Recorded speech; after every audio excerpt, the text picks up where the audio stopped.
Asta are. Hai, fii atent că e simplu jocul. Îți promit eu, Stolem, că dacă înveți alba neagră, te umplu de ciocolată. Care e cea câștigătoare? Ia, alege. Asta? Hai să vedem.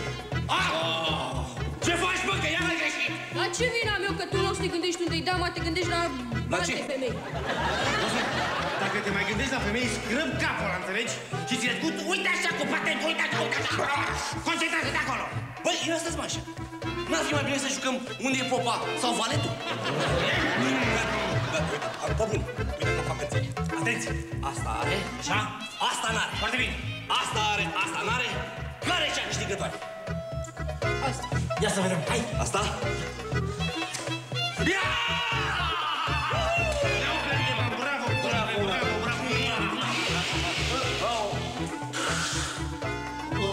Se pare că nu vă bucurați cum vedeți, Se poate cum.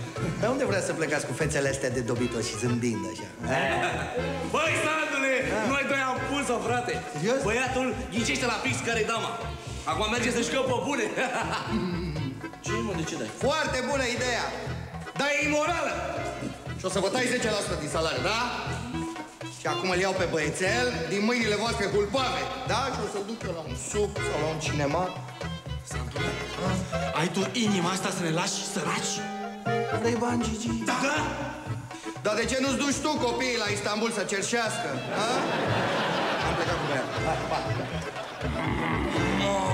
Ei, no comment! Mai Sandu, cu